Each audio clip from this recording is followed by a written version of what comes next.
Hello learners of all ages, my name is Mr. Montgomery. I teach 4th and 5th grade math, and today we're going to be learning about decomposing fractions as sums of unit fractions.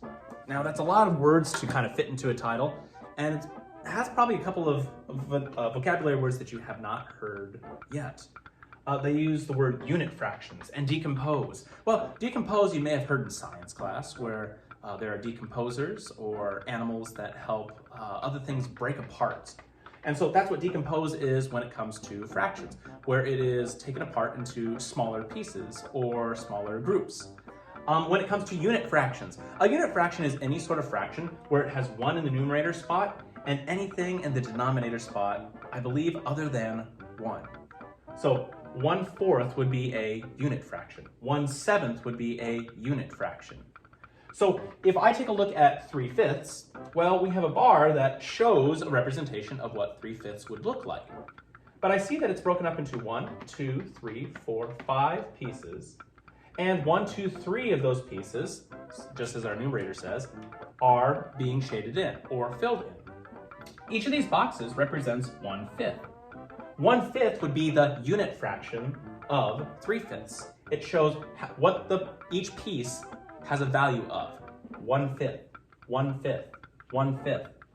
So I have 1/5, 1/5, 1/5. If we add those unit fractions together, we get 3/5. Now, your homework might ask you a couple of different ways to show it. They may ask you to show it as a unit fraction, but when you decompose or take apart, I could take apart 3/5 another way. I could say that it could be 2/5 plus 1/5. I have 2 of those fifths plus 1 of those fifths. It's just basically taking apart 3/5 in 2 different ways. I could decompose or put it into unit fractions. So for example, I have 10/12, and the directions want me to decompose it in 2 different ways. Well, there's a plethora of different answers, and that's the nice thing about this lesson. So I could do this. I could say 9/12 plus 1/12. That would be one way to decompose it. But I need another way. I could go 5/12 plus 5/12. Because again, 5/12 plus 5/12 equals 10/12. 9/12 plus 1/12 equals 10/12. They both equal 10/12, and it's 2 different ways to decompose the number. Now, in your homework, you might see a problem that may state this. They give you a fraction like this, but they want you to draw something and then put everything into unit fractions or adding the unit fractions together to get the value of your fraction. So I'm going to take this. I'm going to draw my bar,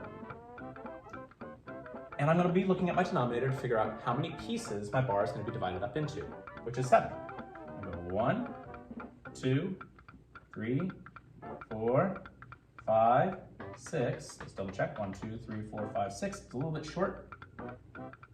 7. All right, I have 7 pieces. How many of these pieces are filled in according to our fraction? Yeah, 5. 1, 2, 3, 4, 5. All right. Well, that's going to be 1/7 plus 1/7 plus 1/7 plus 1/7 plus 1/7. Let's double check. 1, 2, 3, 4, 5. That should equal 5/7. I did what the directions asked me to. I drew a model of 5/7 and then broke it down into its unit fractions and told the sum of the unit fractions to equal my 5/7. All right, my 4th grade friends, if we take a look at page 167, you will see that we're going to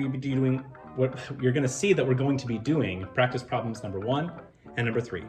The directions say decompose each fraction into 2 different ways. So for number 1, we have a picture or a visual of a certain fraction. And 3, we actually have the fraction of 7/12. You're breaking each of those down in 2 different ways. If you have any questions on how to decompose fractions, please let me know when you bring this to class tomorrow.